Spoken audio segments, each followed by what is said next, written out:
Online class में आपका स्वागत है। मैं प्रवीण कुमार चंदेल, सहायक आचार्य वनस्पति शास्त्र, राजकीय महाविद्यालय बाड़मेर। आज का जो हमारा टॉपिक है वो बीएससी पार्ट थर्ड के विद्यार्थियों के लिए है, जो उनके विषय वनस्पति शास्त्र के प्रथम प्रश्न पत्र पारिस्थितिकी एवं पर्यावरण जैविकी से संबंधित है। आज का जो हमारा टॉपिक है वो है वेजिटेशन ऑफ डेजर्ट, मरुस्थल की वनस्पति। ये टॉपिक जयनारायण विश्वविद्यालय के पाठ्यक्रम अनुसार इस प्रश्न पत्र की इकाई चतुर्थ में शामिल किया गया है। पिछली ऑनलाइन क्लास में हमने बात की थी क्लाइमेट ऑफ डेजर्ट, मरुस्थल के जलवायु के बारे में बात की थी। आज के इस ऑनलाइन लेक्चर में हम बात करेंगे कि मरुस्थल के अंदर जो वनस्पति या पेड़ पौधे पाए जाते हैं वो किस प्रकृति के पाए जाते हैं। मरुस्थल की वनस्पति, वेजिटेशन ऑफ डेजर्ट, मरुस्थल में किस प्रकार के पेड़ पौधे पाए जाते हैं, आज हम उसकी बात कर रहे हैं। मरुस्थल का नाम आते ही हमें ऐसा देखने को मिलता है कि यहाँ पर जो पेड़ पौधे हैं वो बहुत कम पाए जाते होंगे, और वनस्पति में ये देखने को मिलेगा कि यहाँ पर डाइवर्सिटी कम मिलेगी। लेकिन इस प्रकार की जो मिथ्या कल्पना है वो हमारे दिमाग में इस तरह से बनती है। लेकिन मरुस्थल के अंदर भी जो पेड़ पौधे पाए जाते हैं या वनस्पति पाई जाती है उसमें बहुत अधिक विविधता देखने को मिलती है, क्योंकि मरुस्थल में केवल मरुस्थल ही नहीं, आप ये देखेंगे कि यहाँ पर जो स्थलाकृति हैं या टोपोग्राफी हैं वो अलग अलग प्रकार की देखने को मिल सकती हैं। कहीं पर आपको मरुस्थल में चट्टानें भी देखने को मिल सकती हैं, और कहीं पर आपको मरुस्थल के अंदर जो पानी के स्रोत हैं, जैसे आपको झीलें भी देखने को मिल सकती है, पानी के कुंड भी देखने को मिल सकते हैं जो वर्षा ऋतु के अंदर बनते हैं। तो इस कारण उसके अंदर जो वनस्पति पाई जाती है या पेड़ पौधे पाए जाएंगे वो विभिन्न प्रकार के पाए जाएंगे। तो इस प्रकार से हम देख सकते हैं कि वनस्पति के अंदर विविधता या डाइवर्सिटी पाई जाती है। मरुस्थल में समस्त पर्यावरणीय कारक जैसे जलवायु कारक, क्लाइमेटिक, मृदीय, एडेफिक, स्थलाकृतिक, टोपोग्राफिक व जैविक कारक, बायोटिक फैक्टर्स, तो ये अलग अलग प्रकार के जो फैक्टर्स हैं, क्लाइमेटिक हैं, एडेफिक हैं, टोपोग्राफिकल हैं, बायोटिक फैक्टर्स हैं, वनस्पति के प्रतिकूल होते हैं। तो वहाँ पर उसके फेवर में नहीं होते, वेजिटेशन के पेड़ पौधों के उसके प्रतिकूल होते हैं, अनफेवरेबल होते हैं। मृदा में ह्यूमस की अत्यधिक कमी होती है, जिसको हम कहें कि मृदा में कार्बनिक पदार्थ जो होता है वो बहुत कम होता है ह्यूमस के रूप में। वह इसकी जल धारिता या हम कहें वाटर होल्डिंग कैपेसिटी नगण्य होती है, मतलब पानी को धारित करने की जो कैपेसिटी है या क्षमता वो मरुस्थलीय मृदा के अंदर जो सैंडी सॉइल्स होती है उसके अंदर बहुत कम पाई जाती है।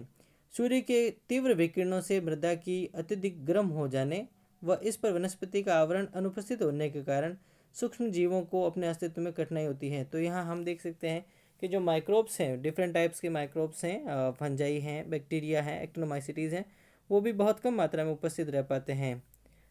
सबसे अधिक संकटपूर्ण स्थिति वर्षा का कम होना है। यहाँ रेनफॉल की बात करें या प्रेसिपिटेशन की बात करें तो रेनफॉल बहुत कम होती है। अतः इस क्षेत्र में अधिकतर ऐसे एक वर्षीय पादप उगते हैं जो अपना जीवन चक्र बहुत संक्षिप्त अवधि के आर्द्र मॉइस्ट समय में पूरा कर लेते हैं। तो यहाँ पर वही पेड़ पौधे सर्वाइव कर पाते हैं जो छोटी सी अवधि में अपना जीवन चक्र पूर्ण कर लें। उस छोटी अवधि में जब वर्षा काल में या वहाँ पर जब मौसम के अंदर हम ये जलवायु में देखें कि आर्द्रता बनी रहती है, इन्हें अल्पकालिक पादप या एफिमेरल्स कहते हैं। ये प्राय वर्षा काल में ही दिखाई देते हैं, जैसे क्लियोम है, मोल्युगो है आदि। बहुवर्षीय पादपों में उन्हीं जातियों का अस्तित्व हो सकता है जो मरुस्थल की गंभीर प्रतिकूल परिस्थितियों के अनुसार पर्याप्त रूप से अनुकूलित हो। अतः वही पादप जो मृदा तथा उपलब्ध जल को प्रतिकूल परिस्थितियों को सहन कर सकते हैं अपना अस्तित्व बनाए रख सकते हैं। तो यहाँ पर वही वनस्पति या पेड़ पौधे सर्वाइव करेंगे, जीवित रहेंगे, जो अपने में अनुकूलन ले आते हैं, चाहे वो मॉर्फोलॉजिकल बाह्य आकारिकी हो या एनाटॉमिकल शारीरिकी या फिजियोलॉजिकल कार्य के रूप से अनुकूलित हो जाएं। पुनः ऐसी वनस्पति को जैविक कारकों का क्षतिकारक व्यवहार मिलता है।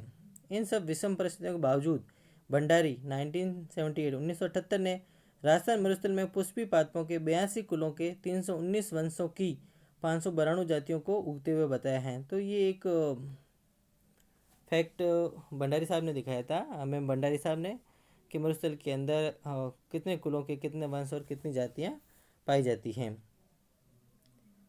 जंतु मरुस्थल की विषम परिस्थितियों से या तो बिलों में छुपकर या स्थान परिवर्तन कर बच जाते हैं। वो मोबाइल रहते हैं, मूव कर सकते हैं, एक स्थान से दूसरे स्थान पर जा सकते हैं, परंतु पौधे भूमि में स्थिर होते हैं, ये अपना स्थान परिवर्तन नहीं कर सकते, अतः ये चरम बाह्य परिस्थितियों के प्रति अनावृत होते हैं, एक्सपोज्ड होते हैं। मरुस्थल की विषम परिस्थितियों को सहन करने के लिए इन पौधों में आकारिकीय तथा कारिकीय अनुकूलन पाए जाते हैं। शुष्क एवं अर्ध शुष्क स्थलों पर पाई जाने वाली वनस्पति इन संरचनात्मक तथा कारिकीय अनुकूलनों की सहायता से मरुस्थल की विषम परिस्थितियों में भी जीवित रह पाती हैं। तो जैसे मैंने पहले ही आपसे बात की थी कि यहाँ पर जीवित रहने के लिए अपनी संरचना में, चाहे वो बाह्य आकारिकी हो या आंतरिक हो या अपने मेटाबॉलिज्म या कारिकी की बात करें, उसमें कुछ न कुछ ऐसे परिवर्तन लाने पड़ेंगे जिससे वो इस विषम परिस्थितियों में, अनफेवरेबल कंडीशन में भी जीवित रह सके। इस क्षेत्र के पादपों जिन्हें मरुद्भिद कहते हैं, तो मरुस्थल में जो वनस्पति पाई जाती है उसको हम जीरोफिटिक प्लांट्स या मरुद्भिद पादप कहते हैं, में निम्नलिखित अनुकूलन पाए जाते हैं। पादपों के वाष्पोत्सर्जन क्रिया करने वाले अंगों में कमी, हम ये देखेंगे ट्रांसपिरेशन करने वाले जो पार्ट्स हैं प्लांट्स के अंदर, उन पार्ट्स के अंदर कमी हो जाती है, जैसे पत्तियां छोटी हो जाती है या पत्तियां अनुपस्थित हो जाती हैं। बाह्य एवं आंतरिक संरचना में परिवर्तन, कोशिका द्रव्य की उच्च सांद्रता, अधिचर्मीय अतिवृद्धि, एपिडर्मल आउटग्रोथ, त्वचा रोम्स, ट्राइक्रोम्स तथा क्यूटिकल का आवरण, मूल तंत्र सुविकसित तथा स्तंभ की तुलना में अत्यधिक लंबा। ये सबसे जो इम्पोर्टेंट बात है कि यहाँ पर जो रूट हैं वो आप ये देखें सूट की तुलना में बहुत अधिक लंबी होती हैं, क्योंकि वो अत्यंत गहराई में उपस्थित जल की मात्रा को एब्जॉर्ब कर सके, अवशोषित कर सके।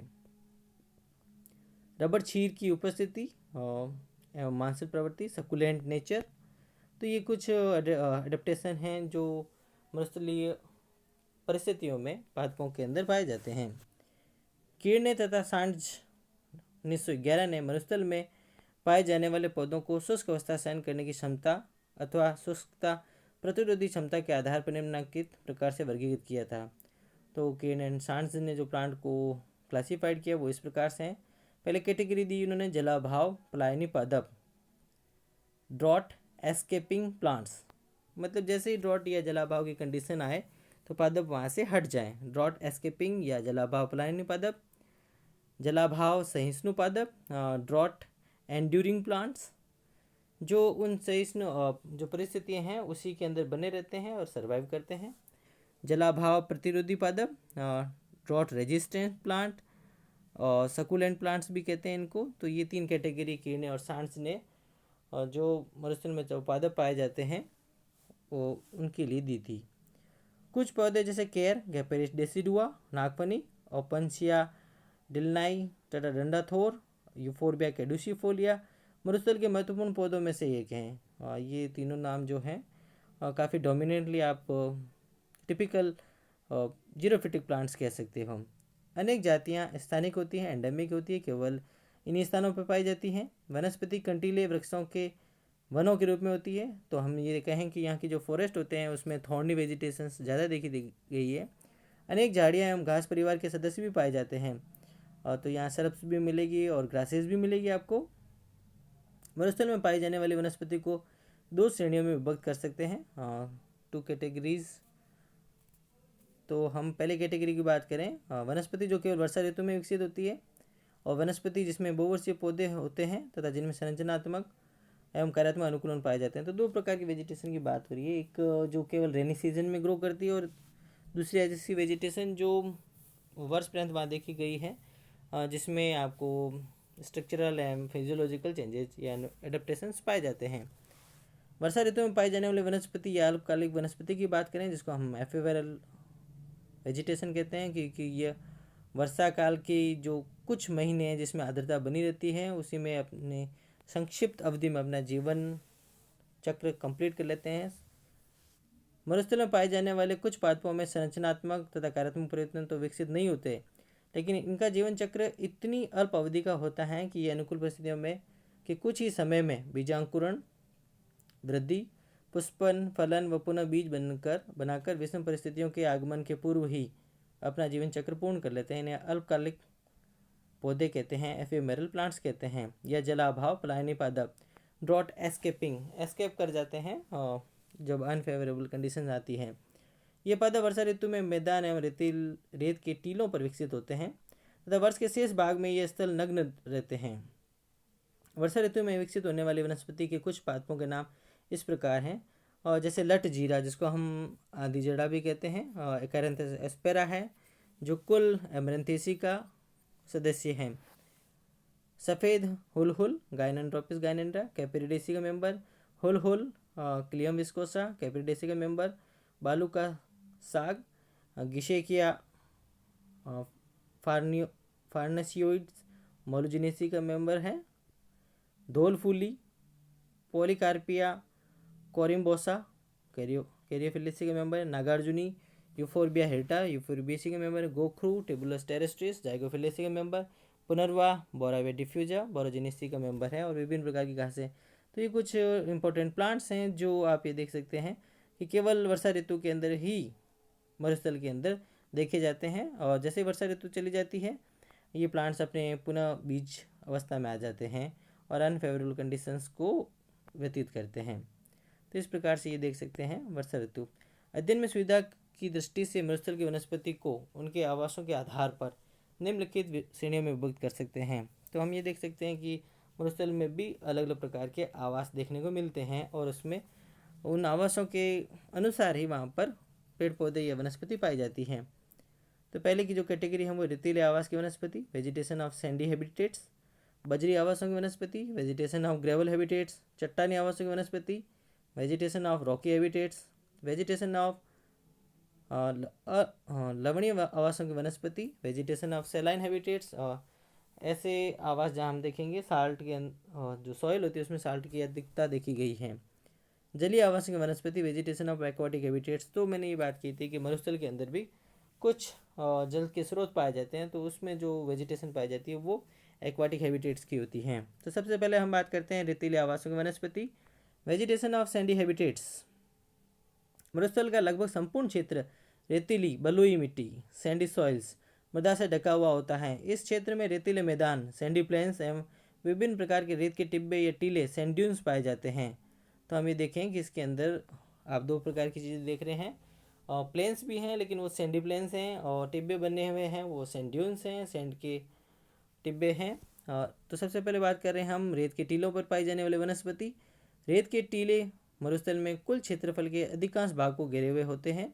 रेत के टीलों पर क्रमिक रूप से जो वनस्पति विकसित होती है उनकी प्रमुख प्रजातियाँ पादप प्रजातियाँ निम्नांकित हैं। तो इसमें भी हम देख सकते हैं कि रेत के टीलों पर पाई जाने वाली जो वनस्पति वो भी अलग अलग प्रकार की होती है। अल्पकालिक पादप की बात करें तो एफिमेरल्स हैं, ये पुरोगामी पादप के रूप में भी कार्य करते हैं। जहाँ हम अगर सेमोस्फीयर की बात करें, एक रेत के टीले पे अनुक्रमण की बात करें तो उसके अंदर ये सबसे पहले पुरोगामी पादप के रूप में वहाँ पर आते हैं, पायनियर प्लांट्स के रूप में आते हैं एफिमेरल्स। बालू का साग गिशेकिया पैरनोसियोइड्स मोलुजिनेसी के मेंबर हैं। मोलुगो सर्वियाना मोलुजिनेसी, दूधी यूफोर्बिया प्रोस्टेटा, बुई फार्सेटिया हैमिल्टोनाई। तो ये कुछ प्लांट्स हैं जो एफिमेरल्स के रूप में हैं। बालू बंधक पादप सैंड बाइंडर्स प्लांट्स के रूप में देखें, ये पादप पुरोगामी पादपों का अनुसरण करते हुए टीलों पर उगते हैं, उनके जस्ट फॉलो करते हुए बाद में आते हैं आपके सैंड बाइंडर प्लांट्स आते हैं। वह मृदा के कणों को बांधने का कार्य करते हैं एवं टीलों को स्थायित्व या स्टेबिलिटी देते हैं। खीप हैं जिसमें लेप्टाडीनिया पायरोटेक्निका एस्क्लेपिएडेसी का मेंबर हैं। आँख हैं आपका कैलोटोपिस प्रोसेरा, ये भी एस्क्लेपिएडेसी का मेंबर है। इसके अलावा एरवा टोमेंटोसा एमरेंथेसी का मेंबर, और मूंज सकेरम बेंगालेंसिस ये पोएसी का मेंबर, ये ग्रेमिनी का मेंबर है। तो ये हम देख सकते हैं सैंड बाइंडर्स के रूप में, जो सैंड के जो सॉइल पार्टिकल्स होते हैं उनको बाइंड अप करके रखते हैं। इसके बाद हम सी कैटेगरी देखें, एक वर्षीय पादप एनुअल्स के रूप में, यह अल्पकालिक व एक वर्षीय होते हैं तथा टीलों पर तल स्थल या सतही वनस्पति ग्राउंड वेजिटेशन बनाते हैं। शंखपुष्पी कॉन्वनवुलस माइक्रोफिलस कॉन्वोलुलिसी का मेंबर है। टॉर्की इंडिगोफेरा लिनिफोलिया पेपिल्यूनेसी का मेंबर है। संकाहुली इंडिगोफेरा हॉक्स टेटरी पेप्लियोनेसी के मेंबर हैं। जॉर्निया गिब्बोसा पेप्लियोनेसी के मेंबर। सिरफोंका टेफ्रोसिया की स्पीसीज हैं, पेप्लियोनेसी के मेंबर हैं। गुटासन पॉलीगैला इरियोप्टेरा पॉलीगेलेसी का मेंबर हैं। हुल क्लियोम विस्कोसा कैप्रिडेसी के मेंबर। इंद्रायन थेतुम्बा सिट्रुलस कोलोसिंथेसिस कुकुरबिटेसी। तुम्बा जिसको हम कहते हैं, हमने कई खेतों के अंदर इसको उगते हुए देखा होगा और बकरियों को खाने के रूप में दिया जाता है, तो उसको हम इंद्रायण या थेतुम्बा कहते हैं। उसका वनस्पतिक नाम है सिट्रुलस कोलोसिंथेसिस और जो उसका कुल है वो कुकुरबिटेसी। लटजीरा या आधा जीरा एकैरेंथेसिस एमेरेंथेसी। कासनी ट्रिम्फेटा रोम्बोइडिया टिलियसी का मेंबर। पानाचुनी हीलियोट्रोपियम स्ट्राइगोसम बोराजिनेसी के मेंबर। बेरूट ये ब्रूट सेंकेरस सेटिजेरस। लैम्प एरिस्टिडा स्पीसीज ग्रेमिनी। तो कुछ ये 1 वर्षीय पादप हैं जो आपको रेतीले टीलों पे मिलते हैं। बहुवर्षीय पादप पेरेनियल प्लांट्स भी मिलते हैं। ऊंट कटेली इकाइनोप्स इकाइनेट्स एस्ट्रेसी के मेंबर। सीणिया क्रोटेलेरिया बुरही पेप्लियोनेसी के मेंबर। सरकंडा या कांस सेकेरम स्पॉन्टेनियम ग्रेमिनेसी के मेंबर हैं। इसके अलावा झाड़ियाँ तथा वृक्ष भी देखने को मिलते हैं। श्रब्स एंड ट्रीज कीकर अकेशिया जैकमोंटाई माइमोसेसी के मेंबर हैं। कुमटा अकेशिया सेनेगल माइमोसेसी के मेंबर। खेजड़ी प्रोसोपिस सिनेरिया ये हमारा स्टेट ट्री है राजस्थान स्टेट का, खेजड़ी प्रोसोपिस सिनेरिया माइमोसेसी। विलायती बबूल प्रोसोपिस चिलेंसिस माइमोसेसी। रोहिड़ा टेकोमिला अंडुलेटा बिग्नोनियसी। रोहिड़ा के जो पुष्प हैं वो हमारा स्टेट फ्लावर है, राजस्थान स्टेट का स्टेट फ्लावर और रोहिड़ा है। रोहिड़ा का जो पुष्प है टेकोमिला अंडुलेटा जो बिग्नोनियसी कुल का सदस्य है। हिंगोटा बेलोनाइटिस इजिप्टिया का साइमोरुबेसी का मेंबर है। जड़बेरी जिजिफस न्यूमुलेरिया रेमनेसी के मेंबर हैं। इसके साथ में कुछ पैरासिटिक प्लांट भी पाए जाते हैं, परजीवी पादप भी पाए जाते हैं, जैसे हैं स्ट्राइगा गेस्नेरियोइडिस स्क्रोफुलेरिसी के मेंबर। स्ट्राइगा अंगुस्टिफोलिया स्क्रोफुलेरिसी के मेंबर। होलिका माम्बा सेस्टेंकी ट्यूबुलोसा और बैंकेसी के मेंबर है। ये तीनों वंश मनुष्य में मूल परजीवी हैं। रूट पैरासाइट हैं तीनों, रूट के ऊपर पैरासाइट के रूप में देखने को मिलते हैं आपका स्ट्राइगा और बैंकी सिस्टेंकी ट्यूबुलोसा। रेतीले टीलों पर निम्नलिखित पादप समुदाय पाए जाते हैं। अगर हम कम्युनिटी की बात करें प्लांट कम्युनिटी तो Capparis Calligonum community, Calotropis Leptadenia community, Leptadenia Aerva community, Maytenus Ephedra community, Ziziphus Calligonum community, Saccharum Capparis community. तो इस प्रकार के पादप समुदाय आप देख सकते हैं रेतीले टीलों पे। रेतीले मैदानों में पाई जाने वाली वनस्पति, रेतीले मैदानों में पाई जाने वाली वनस्पति की प्रमुख जातियाँ निम्नलिखित है। प्रोसोपिस सिनेरेरिया खेजड़ी, Maytenus emarginata, Acacia jacquemontii, Balanites aegyptiaca, Ziziphus nummularia, Calligonum polygonoides, फोग कैलिगोनम पॉलीगोनोइडिस फोग प्लांट का नाम है बॉटनिकल। कैप्रिडेसिडुआ कैर, एरवा टोमेंटोसा, सैलुडोरा पर्सिका जाल, जिसको हम रेगिस्तान के अंगूर या मरुस्थल के अंगूर भी कहते हैं। सैलुडोरा पर्सिका जाल जिसको कहते हैं हम, जिसपे पीलू आते हैं, और तो पीलू को हम ये वानस्पतिक नाम है सैलुडोरा पर्सिका। टेफ्रोसिया स्पीसीज क्लियम विस्कोसा। तो ये आप रेतीले मैदान पे पाए जाने वाले कुछ प्लांट्स हैं, ये पादप हैं। अब हम ये बात करें कि यहाँ पर कौन से पादप समुदाय पाए जाते हैं। रेतीले मैदानों में निम्नलिखित पादप समुदाय पाए जाते हैं। कैपेरिस जिजिफस, प्रोसोपिस कैपेरिस, अकेशिया बेलोनाइटिस कैपेरिस, लेप्टोडीनिया टेफ्रोसिया, प्रोसोपिस कैलिगोनम और टेफ्रोसिया और कॉर्कोरस। तो इस प्रकार की प्लांट कम्युनिटी या पादप समुदाय सैंडी प्लेन्स के अंदर देखने को मिलते हैं। तो ये हमारा पहला प्रकार था जिसमें हमने sandy plains and sand dunes पे पाए जाने वाली वनस्पति के बारे में बात की। दूसरा है बजरी आवासों की वनस्पति, वेजिटेशन ऑफ ग्रेवल हैबिटेट्स। मरुस्थल में ये आवास हवाओं की प्रवरण व छंटाई क्रिया सॉर्टिंग एक्शन के कारण बनते हैं, जो बालू कणों को तो अपने साथ उड़ा ले जाती है और पीछे भारी कंकड़ों को छोड़ देती है, पेबल्स। इस प्रकार बजरी आवास बनते हैं। ये आवास गिरिपाद फुट हिल्स क्षेत्र में बनते हैं। इन आवासों में पादपों द्वारा उपनिवेशन कॉलोनाइजेशन बहुत धीमा प्रक्रम है। इन आवासों में पाए जाने वाले मुख्य पादप इस प्रकार हैं। फेगोनिया ग्रेटिका,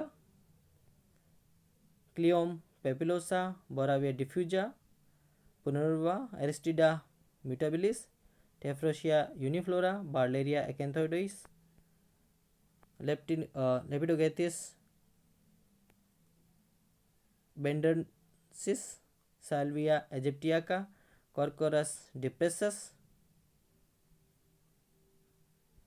बजरी आवासों में मुख्य रूप से लेप्टाडिनिया टेफ्रोशिया, डिफोर्बिया जिजिफस, मेटिनस कैपेरिस आदि पादप समुदाय पाए जाते हैं। तो इस प्रकार के पादप समुदाय हमें ग्रेवल हैबिटेट्स के अंदर देखने को मिलते हैं।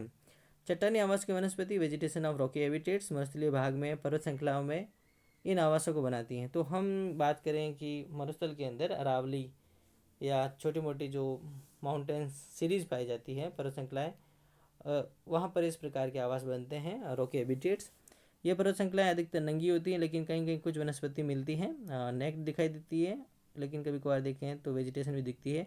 इन आवासों में पाए जाने वाले पादप इस प्रकार हैं: यूफोर्बिया कैडुसिफोलिया डंडाथोर, मेटिनस इमार्जिनेटा, कैपेरिस डेसिडुआ कैर, ग्रेविया टेनेक्स, जिजिफस न्यूमुलेरिया बेर, बेलानाइटिस इजिप्टियाका इंगोटा, अकेशिया ल्यूकोफ्लोया, टेफ्रोशिया हैमिल्टोनाइस, क्रोटेलेरिया बुरही, लेप्टिडिनिया पायरोटेक्निका। तो इस प्रकार से कुछ ये प्लांट्स हैं। और अगर हम प्लांट कम्युनिटी की बात करें पादप समुदाय, तो ये अकेशिया मेटिनिस, यूफोर्बिया कैपेरिस, लेप्टिडिनिया क्रोटेलेरिया, कैपेरिस जिजिफस आदि पादप समुदाय चट्टानी आवास में मिलते हैं। ये पादप समुदाय का अर्थ ये है कि ये प्लांट्स ग्रुप में मिलते हैं। जैसे अकेशिया के साथ मेटिनस एक एसोसिएशन के अंदर हम देख सकते हैं कि अधिकांश प्लांट अकेशिया और मेटिनस के एक साथ देखने को मिलेंगे। तो इस प्रकार की जो पादप समुदाय देख सकते हैं। इसी प्रकार से यूफोर्बिया और कैपेरिस के भी प्लांट एक साथ देखने को मिल सकते हैं। लेप्टिडिनिया और क्रोटेलेरिया के प्लांट एक साथ देखने को मिल सकते हैं। कैपेरिस और जिजिफस के प्लांट एक साथ देखने को मिल सकते हैं। तो इस प्रकार के पादप समुदाय हम चट्टानी आवासों में देख सकते हैं। लवणीय आवासों की वनस्पति वेजिटेशन ऑफ सेलाइन हैबिटेट्स मरुस्थल के कुछ क्षेत्रों में लवणों का एकत्रण या एक्यूमुलेशन इतना अधिक होता है कि ये लवण वहाँ की वनस्पति को निर्धारित एवं प्रभावित करने वाले मुख्य कारक होते हैं। तो हम ये भी देख सकते हैं कि कुछ स्थान ऐसे हैं मरुस्थल में जहाँ पर साल्ट बहुत अधिक मात्रा में पाया जाता है। भारत का कुल लवण आवश्यकता का 1/5 भाग राजस्थान की 3 लवणीय झीलों सांभर, डीडवाना और पंचपदरा द्वारा पूरा होता है।